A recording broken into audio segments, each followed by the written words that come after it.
Wehe, ketemu lagi di channel YouTube Read My Bag, channel yang berisikan tentang seluk-beluknya menjadi suka dukanya menjadi seorang event planner. Oke, untuk sesi yang sekarang, gue mau ngebahas tentang bagaimana mencari inspirasi untuk membangun sebuah event idea. Sebelum itu, kenalin dulu dong. Nama gue Dik-Dik. Gue salah satu event planner yang ada di Jakarta.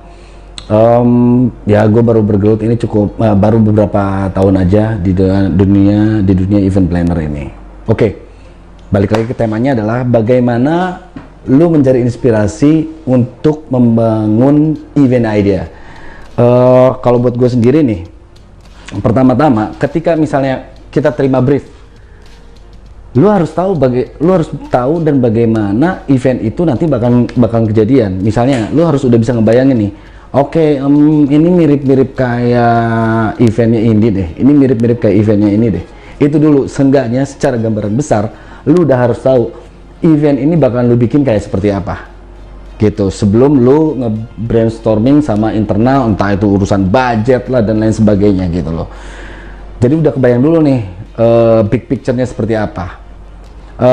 Kenapa harus tahu hal itu? Karena yang paling sulit dari seorang event planner adalah mengarangin ceritanya, bukan mengarang, yang mensusun struktur ketika lu bercerita.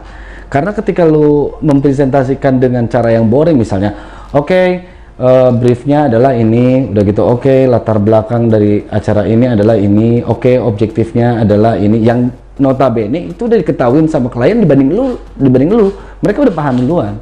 Tapi yang mereka pengen tahu adalah apa yang bakalan lu sajiin di dalam sebuah event yang ketika mereka melemparkan brief tersebut, gitu loh.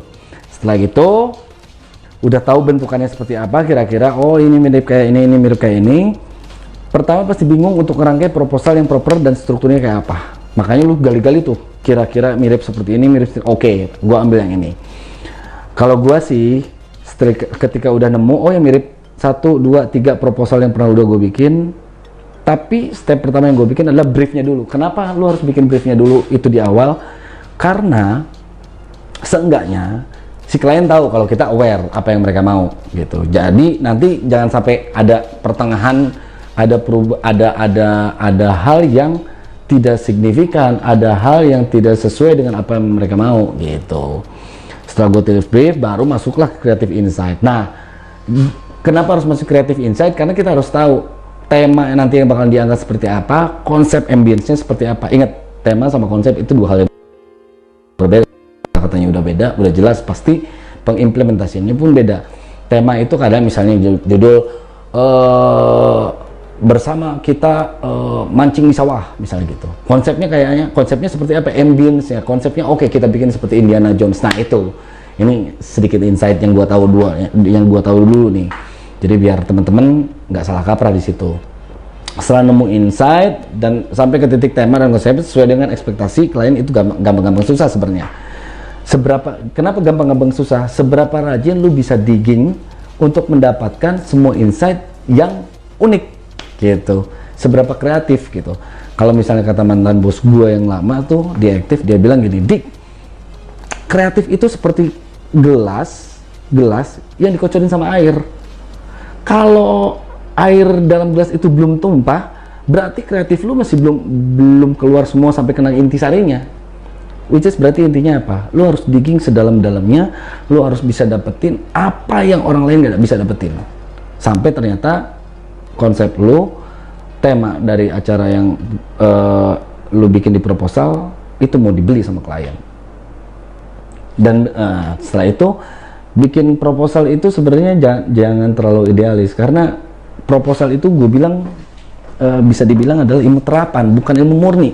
Kalau ilmu murni kan kayak misalnya lu ngelukis terus bikin patung, itu ilmu murni jelas. Kalau ini ilmu terapan, jadi sah-sah aja ketika lu ngambil gambar dari beberapa source, udah gitu lu ngambil beberapa insight dari teman-teman lu, terus lu masukin dan akhirnya menjadi sebuah konsep dan sebuah tema dalam suatu proposal yang bakal lu ajuin gitu. Dan itu sah-sah aja buat memperkuat isi proposal lu.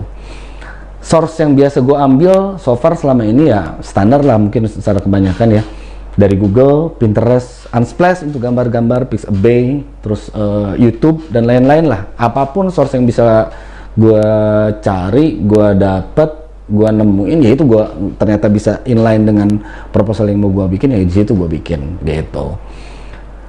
Selain dari internet juga jangan ini apa? Ada beberapa kendala dari seorang planner ketika dia malu untuk sharing atau bertukar pikiran dengan lain planner lagi. Menurut gue itu konyol sih, karena kita dapat ide dari mana aja, nggak harus ngeliat dari jabatan ataupun umurnya. Gue sering banget kali kalau misalnya begitu gue punya proposal, gue share sama teman-teman planner gue, terus gue ngobrol sama PO, gue ngobrol sama account gitu, bahkan sama desainer, gue ngobrol sama owner sekalipun, Bu gimana kalau misalnya begini, gimana kalau misalnya begini. Insight-insight yang mereka masuk ke kita, ada feedback yang mereka masukin ke kita, jangan lu tampik, jangan lu ngerasa bener, lu ngerasa pinter, wah kelar.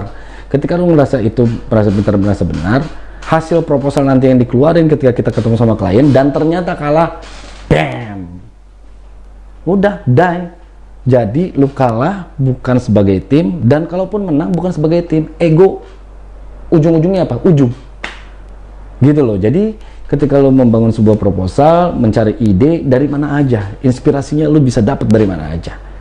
Setelah itu lu dapat, udah bentuknya, udah kira-kira secara gambaran besar kerangkanya lu udah dapat semua, baru lu bikin nih gimana ya kira-kira mengejawantahkannya ke dalam sebuah desain gitu. Lu bikinlah job requirement untuk dikirim ke anak 2D dan 3D gitu. Udah gitu lu kirim semua, dan akhirnya sesuai dengan ekspektasi, bahkan bisa lebih dari ekspektasi yang lu dapat. Itu pun membangun seberapa baik hubungan lu dengan para desainer, ataupun dengan account, ataupun dengan environment tempat lu kerja. Jadi penting banget, inspirasi itu nggak cuma dari diri lu sendiri, lu merasa bisa, lu merasa benar, tapi dari orang-orang lingkungan sekitar lu, itu bisa lu dapat. So jadi penting banget seorang planner punya attitude yang cukup bagus dan bisa open kepada semua pendapat orang lain. Karena gue ingetin, apapun yang lu dapat di depan muka lu, itu adalah proses lu harus bisa belajar jauh lebih baik dari sekarang. Oke, selamat pagi, siang, dan malam. Begitu aja dari salah satu channel YouTube Read My Back. Kita ketemu lagi untuk ngobrolin masalah attitude dari seorang event planner selanjutnya ketika memenangkan sebuah proposal atau kalah. Oke? See you next time. Assalamualaikum warahmatullahi wabarakatuh.